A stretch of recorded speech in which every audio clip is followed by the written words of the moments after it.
for this introduction, and I would like to thank the organizers for having me in this wonderful position of being able to talk about what I think is an interesting research agenda for family policy. And I also thank the LIS staff for hosting me for the last few days. It was very pleasant, very nice to be able to meet in person again. But it was also very good to have an exchange on what I think we can and cannot do with the LIS data. And they've been very welcoming and very open about discussing some of these things. And that also led me to some updates on the slides based on my own misunderstandings of something. So I think overall it came together very nicely, but I hope that it will lead to an interesting exchange now, but also in the time to come. What I want to do is three things, a three-part presentation. First, I will argue that family policy has a role to play in debates on high and rising vertical inequality. And I will argue that there's a few questions we need to answer in more detail. And you will have to take my word for it, but I haven't coordinated with previous speakers. The questions I intend to raise fit very well with what is being done. So I think that's really, really interesting. So I have high hopes that it will lead to a relevant exchange, but I'm reframing the questions for a somewhat different purpose, a different kind of inequality, and I will get to that. Then I will propose a methodological approach, particularly with respect to how do we measure policy. And then we see some of the thoughts that Wim and others have introduced as well. And then finally, from the perspective of that research agenda, I will reflect on some of the strengths and some of the challenges of using LIS for this specific purpose. So it's obviously not an overall assessment of LIS, but for the purpose of the agenda that I consider to be important, and we may discuss whether it actually is. There's one thing I should have coordinated with Wim Verlanker, which is that I also started with a slide of our book. Wim Verlanker and I edited this book, and in the conclusion chapter, we modestly set out a research agenda for the next decade of family policy research, not claiming that that is the agenda, it is a agenda, but we do think that these are 5 topics that are very important, and actually many of these have been addressed in the presentations before. So I can give this around. People at home you can just download the book. If you Google for it, it is free. Don't buy it, but only download it after this talk, okay? And in the broader sense, in the research agenda that we develop, based on all the contributions in the book, let that be clear, it relates to the notion of globalization. Family policy is increasingly a topic of supranational organizations, UN Women, OECD, the European Union, of course. And at the same time, there's decentralization going, and Mara already immediately started with that and impressed with the level of decentralization that you can study compared to what we can in the type of research that we do. Wim and I argue that it's important to consider austerity because for some reason it seems that family policies have escaped tendencies of austerity by and large, but there is a strong degree of marketization. I think Wim also mentioned that in public service provision. Family relations, they are changing. They have changed. They've always changed. They will keep on changing. There's nothing new there, but it does give us the challenge how to design policies that meets the need of diverse families while also be equitable without unintended consequences for others. And the gender revolution, I think Merve's presentation fits here really well. Policies and normative changes, etc., have been effective in allowing and facilitating women to enter paid employment. But the other side of the equation, men into unpaid employment, care work, housework, is still lagging behind in all countries, and some countries substantially more than others. So there is a research agenda out there to continue understanding how to change that. And if we learned one thing also from the presentations today is giving equal rights is not enough, right? So it's more complicated. But my focus, and that's of course the focus of the conference, is on high and rising economic inequality, and particularly vertical inequality. And I will talk about what I mean with that. Because the distinction between horizontal and vertical inequality, there's some level of arbitrariness going on there. But it is a useful distinction, I would say, where horizontal inequality are differences between groups, between the young and the old, between immigrants and natives, or in this case, particularly relevant between women and men. And it can be inequality in all kinds of things, but I'm looking at forms of income.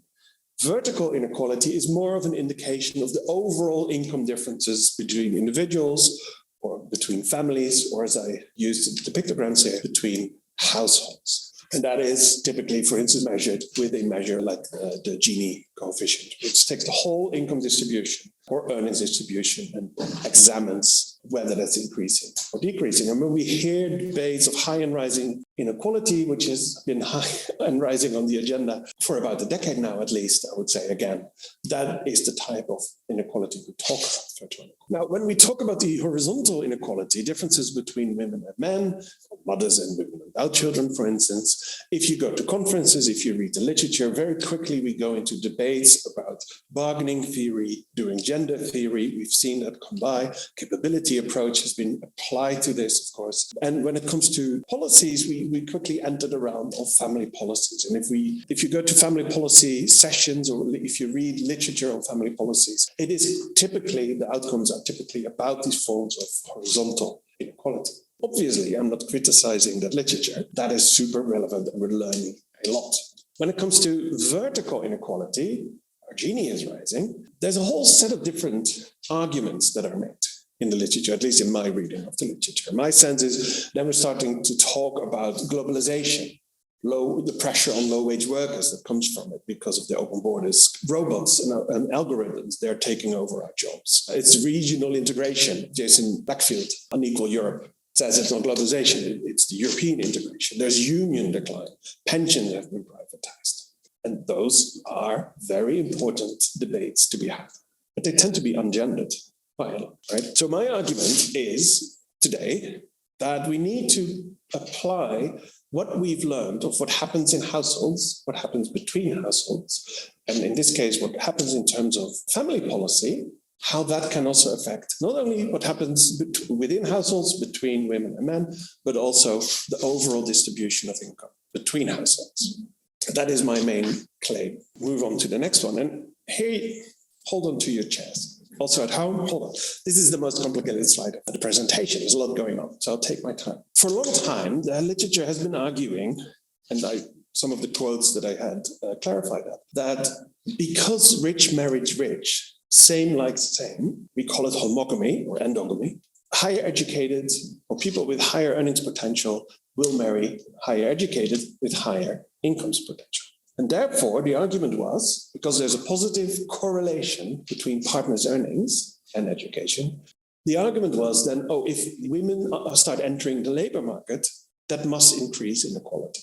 Turns out it's more complicated. And there's many ways of doing this, and at least the first half of what I'm going to show, I think by now is rather conventional. There's a strong consensus on it. And I'm not going to present the methodology underlying these results, but it is based on LIS data using 18 OECD countries from 1985 to 2010, so a really long time, and also capturing the period when women's employment increases were quite rapid in basically everywhere except for the Nordic countries.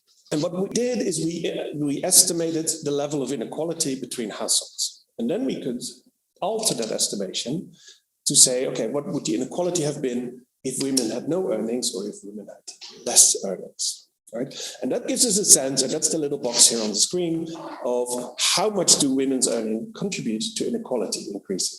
Okay. And then I won't show you the math, but you can decompose this in different aspects. And on the bottom, you do indeed see the correlation between spouses' earnings, where we started, if rich marries rich, then this will have an effect for how women's rising earnings affect inequality. But, and this is where the confusion has been for a long time, although it's been now resolved, other factors play a role as well. It is also the share of women's earnings in the household. You can see that there's some sort of a weight. If women on average in a country earn 40% of household income rather than 10% of household income, obviously aspects of that income will matter more. And then the third part is the inequality between women themselves. And this is where a lot has changed. And we'll get to that. So these are correlation coefficients. Positive means it increases, negative means it decreases. And if we started at the bottom, the correlation between spouses' earnings, you see that this correlation is higher. So if rich marries rich to a larger extent, then her earnings will contribute more to inequality. So that part of the intuition that has been part of the literature actually seems to be supported. However, if we look at women's earnings inequality itself, it is also positively associated, which makes sense. Right? If the inequality if there's very high earning women and very low earning women, then if there's large inequality among them, that has a tendency to contribute to differences between households as well. Right? Now, what happened as women started working more and as the average share of women's earnings increased in household, there happened two things. First of all, as women started entering the labor market, and if it became more common in society that women are involved in paid employment, then the rich marries rich logic becomes actually more dominant. Future earnings, education of women becomes more important on the marriage market or cohabitation market, for that matter, partnership market. However, what also happened as women started entering the labor market and having larger shares of household income is that the inequality between women decreased, simply because there were fewer women with zero earnings. That's the main driver of the story. So we have two pathways, one leading to more, one leading to less inequality. So obviously, the ultimate question then is which pathway is more important? To give a sneak preview, it is the reduction in women's inequality that has been much more important, actually. We'll get to that. Women's share in household earnings is larger if female labor force participation rates are higher. It's fairly straightforward, I would say, although you see that the correlation isn't perfect. Perfect correlation would be 1, it's 0.7, 0.68, which means that there are other factors like gender wage gaps, working hours, etc. Right? So there's more to be said there. And then in this study, we correlated this again also with the paid leave and the childcare. And you see that then paid leave is associated with higher female labor force participation, childcare expenditure. I'll get back to that point as well. So then this is a structural equation model, and we can multiply the whole thing. But the theoretical argument here being, yes, there is homogamy. Yes, homogamy tends to contribute to more inequality. However, as women started entered the labor market in much larger numbers, inequality between women themselves became much smaller because fewer women had zero earnings. And then we can calculate the direct and the indirect effects of all these coefficients. What you then see, if I add the indirect effects, is that I hope people at home can see my cursor moving. Yes, that the average effect of the share of women's earnings in the household actually tends to reduce inequality quite substantially. And it is countered a little bit because of the increase in homogamy. But it's the inequality effect that actually outweighs the whole thing. If you look at female labor force participation, obviously that has a similar effect. And then again, family policies, the effects are smaller because family policies are not the only explanation of women's employment. Right? There's plenty of explanations. But both childcare and paid leave are associated with women's earnings, reducing household inequality to a larger extent. So this is a paper that was published a few years ago. I've been working on this longer ago. So where does that leave us now in terms of the research agenda for family policy and vertical inequality, right? Differences between households? I consider that paper, what I just presented, and the argument as a proof of concept. I mean, these are correlational measures. There are some fixed effects, but ultimately this is correlational. But I do think it is a proof of concept that demonstrates that family policy has something to say in the debate on high and rising inequality. It should take a place in that. However, the research is also very limited. So like Wim, I'll also be self-critical here. This research is only about couples. And in fact, it's only about heterosexual couples. And that's a very small part of our universe, both quantitatively, but also in terms of also normatively.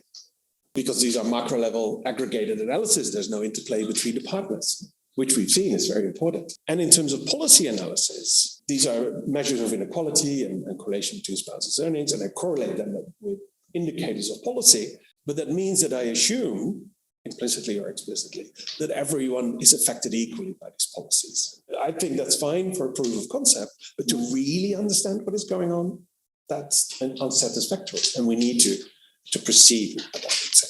And the research agenda I'm arguing for today, and it fits very nicely with Wim said childcare earlier, and of course, childcare is part of this, is we need to ask ourselves 3 questions. Who uses family policy? And I mean that in a socially unequal way, of course. But if people use it, what is the income effect? And is that equal for everyone? And then, of course, we are going from individuals to households. So with whom do these people live, right? And I'll show a few things that have been done in this field. None of these questions are new, and I think parts of these have been addressed. All 3 of them have been addressed today already. But it gives me the opportunity to illustrate how we can go about to answer these questions with the focus, again, on income differences, right? Particularly. And of course, when the question on who uses family policy, and this is where Wim made my life much easier today, it is about Matthew effects, right? And as Wim already presented, and I citing in here as well. Higher educated parents, parents with higher incomes or higher potential, are more likely to enroll their kids into ECEC. But we see similar things when it comes to parental leave. We know that fathers are much less likely to use parental leave than mothers, particularly the fathers with lower levels of education and those in temporary contracts, so the weaker socioeconomic position. Self-employed and private sector might be more about anticipated wage effects and not qualifying for parental leave in many countries. Cash for care schemes, which are associated with, so those are long, low-level payments if parents do not use public childcare, typically, and they are associated particularly with reduction in employment among mothers. And at least in the context of Norway, a study showed that this is particularly mothers with a lower level of education, lower income, and with a migration background, probably because of knowledge, possibly because of norms, also because of the economic position they may have. So in all these areas, main areas of family policy, we see that those who are in a stronger socioeconomic position gain the benefits of these, the economic benefits. There's different benefits, they gain the economic benefits from these policies. But policies that tend to be associated with a reduction in economic position, with reduction in employment, tend to be used by those at the weaker socioeconomic position. So these unequal effects in the use of family policy, these Matthew effects, they're not new to the literature, definitely not, but they are very important if we want to understand how family policy in detail affects inequality between individuals, but then also moving up to the household level and the inequality level. But we shouldn't only look at who uses family policy, we also should look at what are the benefits from the family policy in terms of the earnings potential, for instance, for the parents. And there's a whole debate about the gender class trade-offs. The welfare state paradox has been described as that countries that provide dual earners support, that women might be more likely to be employed, but more likely to be in lower paying, or at least less likely to be in high paying positions because of occupational segregation. That's one part of the discussion. Another part of the other position in the debate, I should say, is, for instance, by Walter Korpi, who say basically the opposite, that without the support for dual earners societies, then it's particularly the low-income women who are leaving the labor market. And then there's a technical debate on how to reconcile these two types of findings that are reported. It might also be that it's a measurement issue in the sense that the welfare state paradox says, the percentage of working women, the likelihood that working women enter in high-paying positions is lower.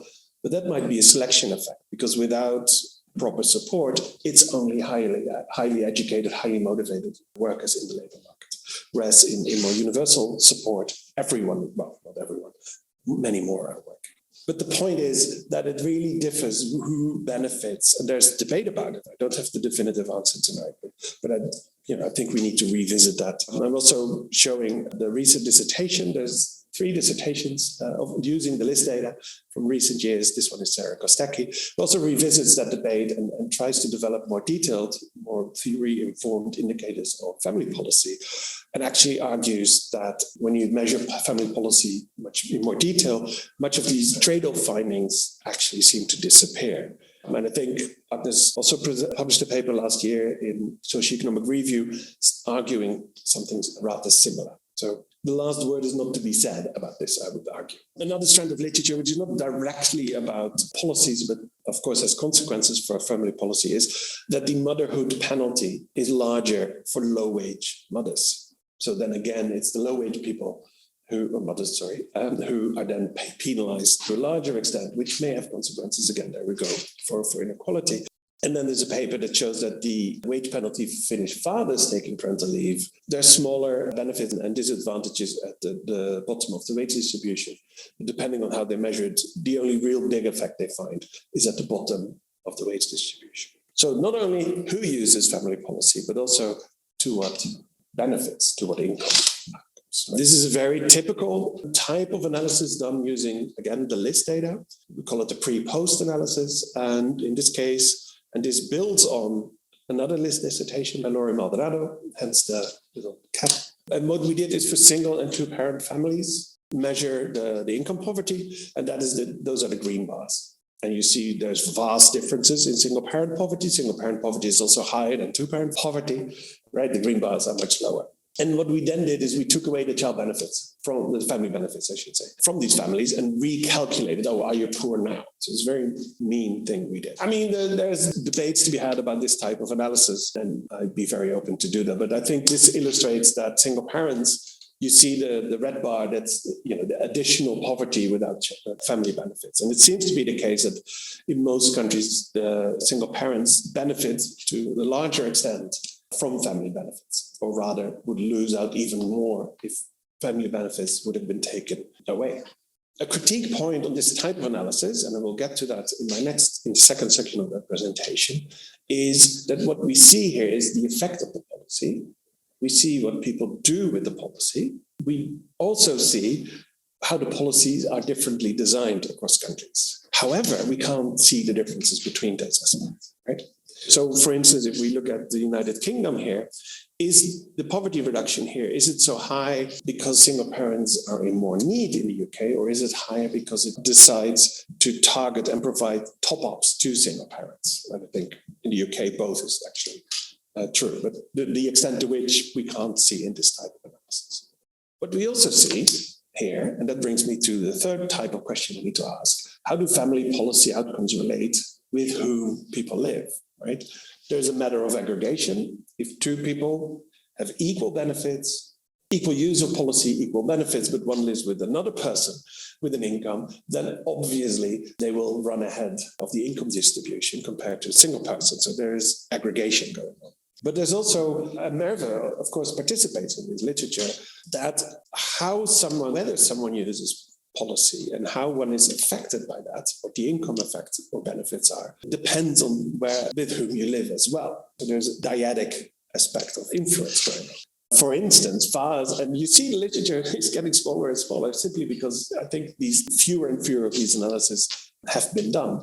But for instance, fathers were found to take more leave if their partner had a higher level of education, a full-time job, and a higher income. I think that corresponds to, we now know that seems to be the case in Luxembourg as well. This is not directly related to policy, but mothers in joint physical custody. So parents separated, but both parents continue to provide care for the child in equal quantities. It's not the right word, but anyway, it shows that, so if the family relations in a way extend beyond the household, then we know that these mothers have higher employment, for instance, and there's some other benefits as well. Whether this is related to policy directly, I don't know, from these analyses by Fitzel and Geller. But again, it shows that who you live with or who you do not live with, obviously those family ties affect how people benefit and whether people can be economically in a strong position.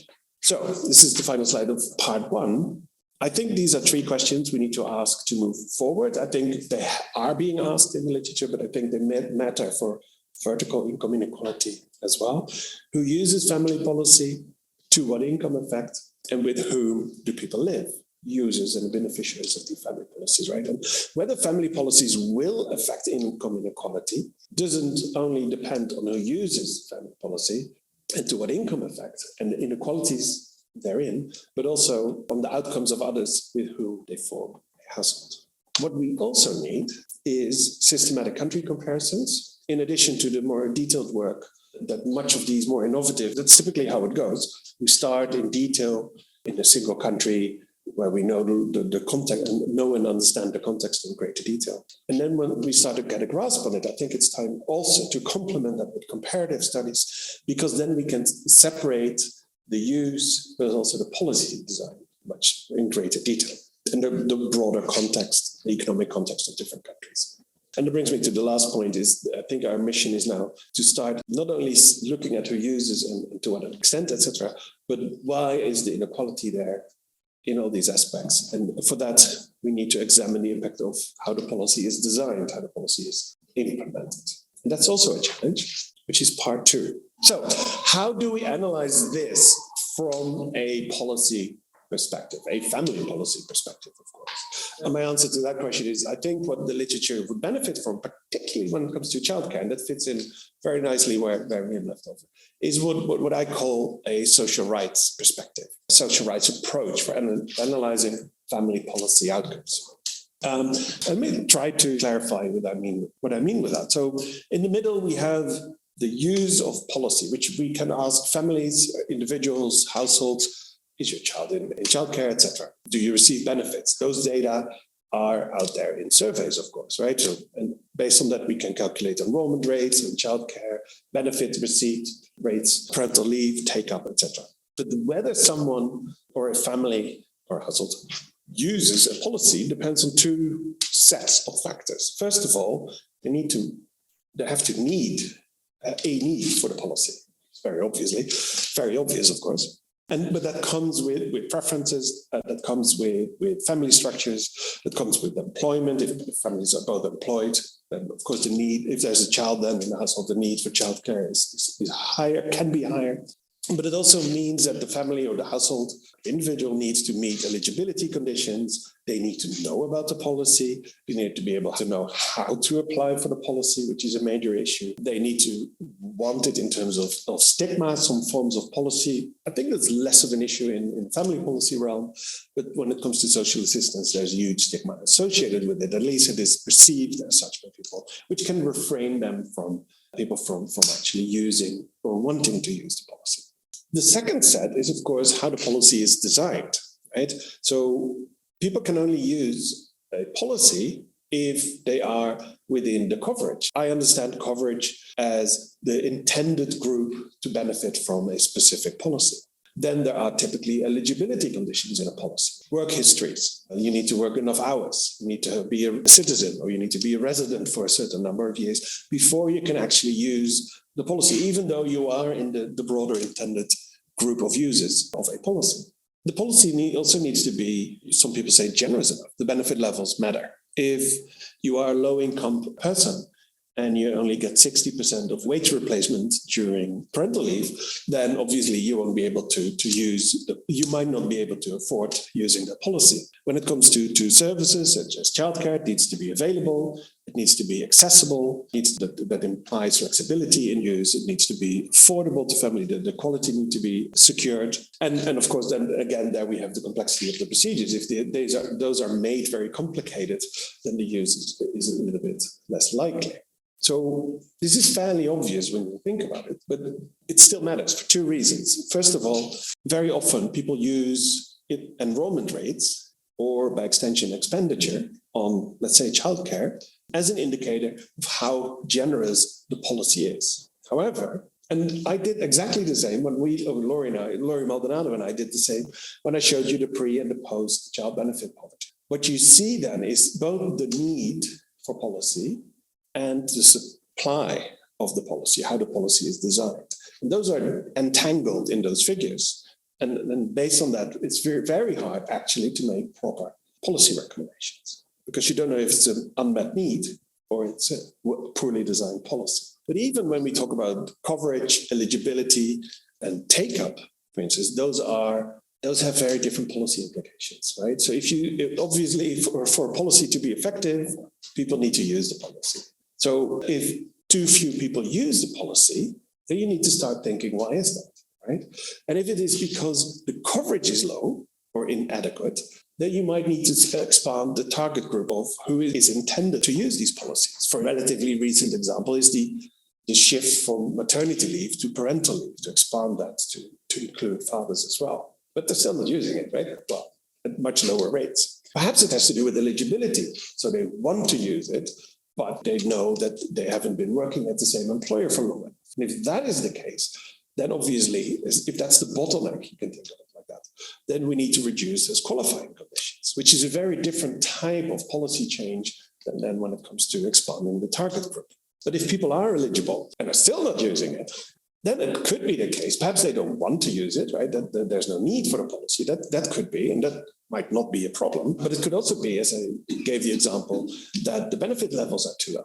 Then the recommendation would be to increase the benefit level so that also lower income families can actually afford to take the parental leave, for instance, or reduce the childcare fees so that families can actually enroll their children in the childcare. Simplifying the application procedure is also a very important one. We know that from many areas of policy research. Now, is this very inward-looking academic debate about the differences between coverage, eligibility, and take-up? I would say no. I would say it's very important. And to that end, brought this figure, which is from a report that came out last year. Margaret O'Brien, Margaret was the lead author, I think 3-4 additional authors. And what they did is they estimated for all European individuals in the prime caregiving age. So for each individual, they had an income survey, an employment survey, and then they combined that data with detailed information on the rules. So when are people eligible? Obviously, they need to have a kid. And then they estimated, so if all these people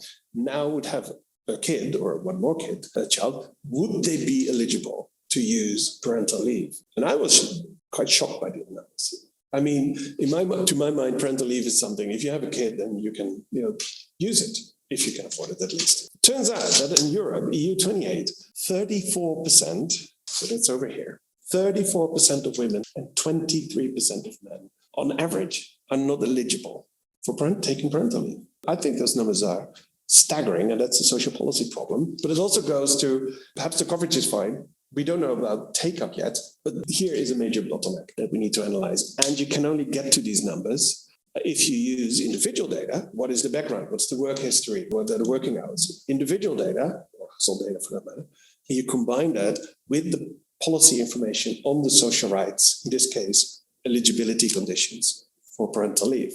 When it comes to aspects of inequality, and this is a recurring story, right? Part of this, I think the largest part of ineligibility was explained by people not being employed or being unemployed or being inactive.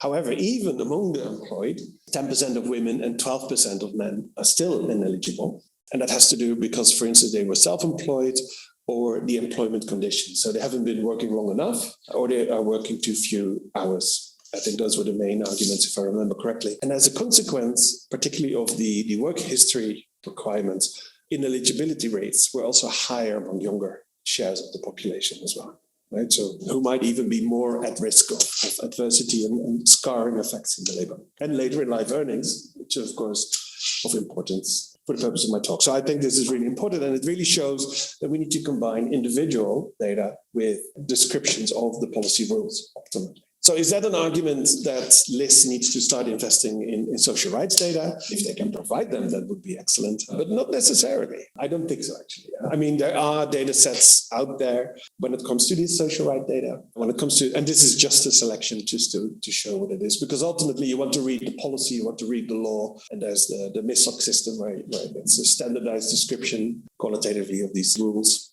But you can't really compare them, and we can't put those legislative text in our regression analysis yet. So we need to standardize that more. With child benefits, that's typically done with a model household type technology, where a standardized description of households is calculated how much under these conditions would they get in terms of child benefits. It's a little bit arbitrary for the selection of household type that you analyze, but it is comparable. It's like you let the person travel, or the household travel across Europe. It's the same household, and it's only the rules that define that they get more or less in some countries than in others. So at our institute, we collect the SPIN data, which has the child benefit data set. The OECD has the benefit and wages simulation, which also has the child benefit package, which includes child benefits. It's a bit broader. Euromod, which is a micro simulation model, which is basically an algorithm trying to capture the benefit rules in Europe and taxation rules. You could use that to create child benefit indicators to your specific needs. Parental leave, I think, has long been very well documented for a long time. There's been Chase comparative family policy database. Don't think it's updated anymore, but it's been very valuable. Then there's the data from the International Network on Leave Policies and Research, better known as the Leave Network, I think. Anne-Sophie, Margaret, probably I'm missing a few. Oh, sorry, Mara, yeah, exactly. Are all part of that, right? And I think what they bring out an annual report. Now I'm preaching to the choir, right? But I think it excels really in qualitative description of the year-over-year change, in addition to standardized indicators trying to capture the characteristics of the leave policies. And there's also parental leave data set in SPIN, which more tries to quantify in a comparable way the income replacement rates for a standardized set of families. So I think those are, to some extent, complementary to each other. When it comes to childcare now, here I'm going to contradict myself completely by saying I've written all those papers using expenditure and enrollment rates, saying it is not the perfect measure. However, if we want to compare lots of countries over longer periods of time, it's often the best we have, the best proxy of policy, even though it doesn't measure policy, but it is a proxy of policy. The OECD nowadays has a fairly good database, and it goes back for quite a number of years, on the out-of-pocket expenses for childcare for a number of household types at different income levels. That's a very valuable resource. ECEC does provide collective information on quality, mostly quality and structural quality in terms of the requirements of teachers, educational requirements, how many kids can there be in a group on one teacher, etc. I don't think they're available in the form of a ready-made data set, but it is important information, perhaps not enough for all we want, but it is at least it's a start. And then, as I said, because of these reasons, enrollment and expenditure, they continue to be used as policy indicators. However, I'm very happy and proud and excited and all that to introduce the ECEC policy network. And this is based on a pilot we at SOFI, my institute, were able to do based on the Ingrid project grant. And what we were able to do is we devised a dream list of variables that we would like to have in terms of childcare policy.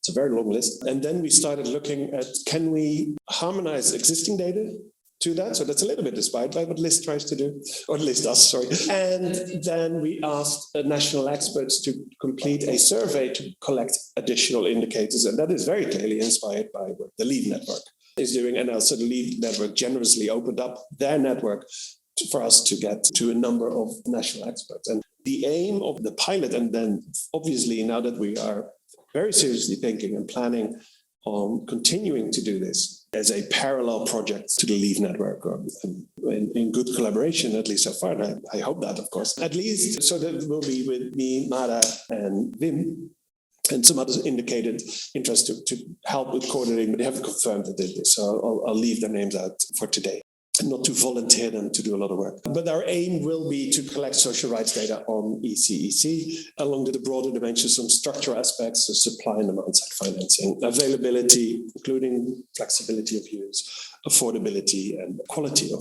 childcare use. And as I said, we will try to harmonize existing indicators and make them publicly available. The whole thing will be publicly available. And then build a network of national experts to continue collecting data, would probably also be a network of expertise. But we are still ironing out the details. We're starting to write up the details, I would say. But there's very serious commitment to start doing this. And if anyone is interested in being a national expert or contributing in another form, also people at home, please reach out, because we are going to collect more data next year. That's at least the plan. To give you a little sense of the kind of data that we can use, and this is very small on the bottom. So we collected a huge number of variables. I think it's a few hundred variables, because we did it in great detail for the conditions for 0-year-olds, 1-year-olds, 2-year-olds, et cetera, just to see where's the variation. And now, of course, we will probably reduce the amount of variables. If there's no variation, there's no need in collecting them. But it was a bit of a fishing expedition to see where we can capture things. And one of the aspects we collected is conditions under which a family gets guaranteed childcare, right? And then we asked that, in this case, for a 2-year-old. We can also do it for a 4-year-old. We also did that. So does employment, does that increase in your country? Does that increase, decrease, or leave unaffected the likelihood that you're eligible for guaranteed childcare? We asked that for unemployment, whether work hours increases or decreases it, et cetera, et cetera. And I created a very simple index here. If it adds to the likelihood that you get eligibility, I add a point. If it leaves unaffected, that's 0. And if a condition such as unemployment reduces the likelihood that you get guaranteed childcare, I deducted a point. Very simple. So these are just for illustration purposes, right? And then on the horizontal axis, that's the index. So it's the average score for these 12 or 13 conditions, right? And then on the vertical axis, it is the enrollment rate. And what you see, and this is just to show some face validity, is that the index of if a country guarantees childcare on more grounds, then enrollment in these countries tends to be higher. You also see that some countries are represented multiple times. For a number of countries, we did it on the regional level, the data collection. We've seen, for instance, for Germany, that it is incredibly important probably to do. It is also an incredible amount of work to do it for all the Bundesländer. So we selected 2, if I remember correctly, for Germany. So, and the other thing to note here, other than the typo, but to note here is that I'm using enrollment now as an outcome variable. It's the dependent variable. And that's honestly, I think, how it should be done. Rather than using it as a proxy for policy generosity, it is the result of how the policy is designed. And I think we should move towards indicators that allows us to do that.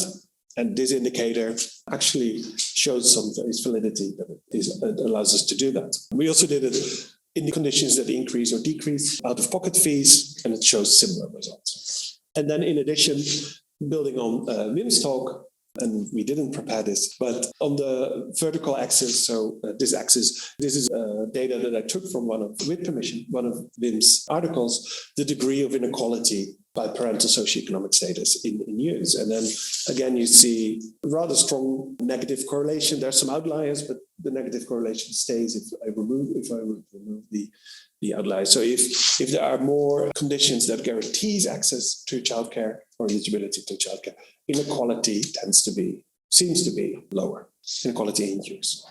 Once we get this up and running, we can start using this, combining it with microdata, and then really start looking in detail who is affected by these conditions, who benefits, who loses out, to what income effect, and then we can go back to our conversation on inequality. So let's tie this together, and then I'll start reflecting briefly on this. The question I've been asking is a very macro level question. How can family policy rights affect vertical inequality between individuals? We've also been talking about the individual use, how that affects individual income. That is something that we can analyze using data. And then sociologists among us might recognize the reference, Coleman. Of course, we can create, depending on the part of the world where you are, Coleman's boat, Coleman bathtub. But this diagram should be familiar to first time you hear that. But it is, part of a theoretical tradition, methodological individualism. If we want to analyze macro level correlations, we need to go to the individual level to really see how the mechanisms are. And this is, of course, where the three questions come in quite nicely, right? Who uses family policy? And that is the link between how the family policy rights are designed, how the eligibility conditions, etc., how that affects in the use of these family policies. Of course, we can add socio-demographic variables as interactions, etc., but that would overly complicate this diagram. Then separately, it's a separate question we need to analyze. What are the outcomes of that individual use? And then with whom do they live? How does that aggregate to household level income? And of course, inequality in between that. We can further complicate this, of course, because with whom people live might also be affecting who uses family policy, as we've seen, of course. But it's also that how rights are set up might not only affect who uses it, but it might also affect what the benefits of the policy are, right? If childcare is of good quality, this might have a greater benefit for earnings than if childcare is of poor quality, irrespective of use, because you are using it for more hours because you feel comfortable doing so, for instance.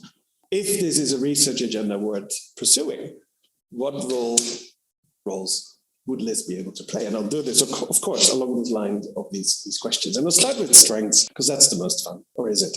Who uses family policy? We can answer some of these questions with the Luxembourg income study data. And if we can, we often can do that for a lot of countries over a longer period of time, right? So there's great value overall, of course. We can see who receives transfer income. We can look at child benefits, but we can also look at child support, both paying child support and receiving child support, right? Which is a policy I haven't talked about, but of course, it's not very effective in in reducing poverty, child support, typically because people don't get it. And so then I think it's really important to be able to study the who uses in question in that respect. Being on parental leave currently as labor force status is also in many of the Luxembourg income study data sets. Yeah, that's the right word. And then next to strength, of course, I call them challenges. And what that means is I'm going to say a few things that I know that the LIS team will not be able to address. Simply, it's not their choice because they use pre-existing data and harmonize it to a common template. But I present it still as a challenge to the research community in the broadest sense, because it means for us as users of the data that we need to be aware of certain things. And of course, it helps perhaps develop, if it's considered meaningful, a longer term perspective of where do we need to go when we collect data. So then I should talk to primary data collectors, of course. So when it comes to who uses the family policy, I think ECEC use, childcare enrollment isn't in the data currently. So that is, if I understood it well, an option that potentially, a decision that potentially could be reconsidered. But of course, I understand that always comes at a cost of time, basically. And perhaps a somewhat bigger challenge, if we want to analyze who uses these benefits, is that some data providers impute benefit received. And if we are interested in the income effects of benefits, or if we are interested in the income distribution, for instance, that actually makes a lot of sense to do, if you do a good algorithm, of course. However, if we are interested in who uses and who doesn't use it, then we're just modeling the assumptions on that in the algorithm that was used for the imputation. So that is something, if we want to do these analyses on benefit received, who uses family policy in using the LIS data, probably also with other data sets like Silk, that we need to be aware that sometimes we might not be modeling or analyzing reality as it is reported, but reality as it is created by the algorithm for a different purpose. To what income effect? But this is the hardest, right? Come on, LIS was born to do this. It is born to create income, analysis of income. It has very detailed income components at the household level and often, where relevant, at the individual level as well. I think if you go back to all the data sets, individual level variables and benefits sometimes are less populated, I would say. But overall, this is the whole purpose of 38 years of Luxembourg income study. So that's obviously a major strength. And you can also use it, and here we have the third, this LIS dissertation of recent years. You can even use it because you have individual data and household data. You can actually analyze things like economic dependency within households. I think that this station used the Sørensen index. So I think that is really interesting. Some challenges are there's not much indicators, for instance, so we know individual incomes, but we don't know who has control over household income. And that's, I think, increasingly an issue in debates on gender equality. But it's also really hard to study well because of lack of data. Silk had a one-time module, I think, on this, and it shows that differences in control and access to household income are unequal in a gendered sense, of course. When I say income effect, I haven't addressed issues of causality, and I'm not going to do that all too much today. But if we know the labor force survey, and it's cross-sectional data, of course, but if we know current labor force status is someone is on parental leave, it's really hard to see what the later in life benefits of these are. And that's a tricky issue to move on forward. And this is more of a question than an assessment, but the income in LIS is, and in many income surveys, is annual. And it makes sense because first of all, it's enough work to collect the data as it is. But of course, our tax system is also typically annual based, right? After the income year, you actually know what your disposable household income has been after you file your taxes and get your returns. If people have more frequent unemployment spells or temporary unemployment spells, for instance, I am actually wondering what that does to the liquidity of households and the income volatility that comes with that. I think that is an aspect of inequality that we at least need to be aware of when we use annual data. Similar argument goes for fiscalization of welfare. If EITCs and tax credits for children, etc., are really handled increasingly through, or redistribution is handled through the tax system, then the final amounts are only determined at the end of the year. And again, that could raise these questions of income volatility. And then finally, with whom do people live? I already mentioned LIS is super strong in terms of household data and in combining household and individual data. There is, where it's relevant and applicable, sociodemographics for all household members. I mean, children don't have occupations and all that, but otherwise, it's pretty detailed. There are standardized household types, so you can compare different household types. I think that 20 categories, if I relate it well enough. But if you're not happy with those, they also provide the means to use information on the relation between household members. And then you can go to much greater detail, not ultimate detail, but greater detail in designing your own household or family types with that. And it is, for instance, Bradshaw and Chen show that it is actually important to do. When you study single parents, it is possible to find a single mother living with her kids in a multi-generational household, for instance, with the grandparents of the children. So you can identify them in most of these instances. So I think that is good to know. The last part takes a bit more work more broadly. And again, this is way beyond the decisions that LIS makes when they create their data. I do think in broader sense that the household, we often conflate household and family in our analysis. And I think that is a major source of confusion if we want to go in more detail of actually doing justice to family relations and changing family relations. And one example is, and I mentioned it before, this joint physical custody, which is rising in a small part of Europe, but nonetheless, it is rising. I think 35% of children of separated parents in Sweden live equal amounts of time with both parents, but they don't show up in our data. We don't know that in these data, because in income data, as we collect it, at least in Europe, and I think more broadly, we assume that person always lives in only one address. right? And I think this is causing, to the extent that joint physical custody is becoming more common, it's creating bias, I think, because it could be, but we don't know, that we overestimate child poverty. If children live in two households, they move between households and they get resources from both households, the winter coat from daddy and the school books from the mother, for instance, then it might very well be that one of these households where we sample the kid is actually under the poverty threshold, but in material sense, because the other parent supports the kid is actually fine in terms of income. I don't know how big of an issue this is. I don't know how often this happens because we don't have the data. Similarly, in income surveys and in population registers, people are registered on only one address. And when it comes to children of separated parents, it's still often the mother. And if you look in reports on single parents at policy levels and everywhere, you still see this number, 85% of single parent households is headed by a mother. But I don't think that is very accurate anymore, to the extent that fathers continue to be involved. They're not in the data, but they are also a single parent in many ways. So I think we underestimate the number of single parents and then particularly underestimate the number of single fathers. But again, that's just speculation by lack of data. And then I'll wrap up. I can say something about the broader research agenda, but I think I focus now on high and rising economic inequality, and I think I'll leave it there. Thank you very much for your attention. Also, thank you at home. Thank you very much.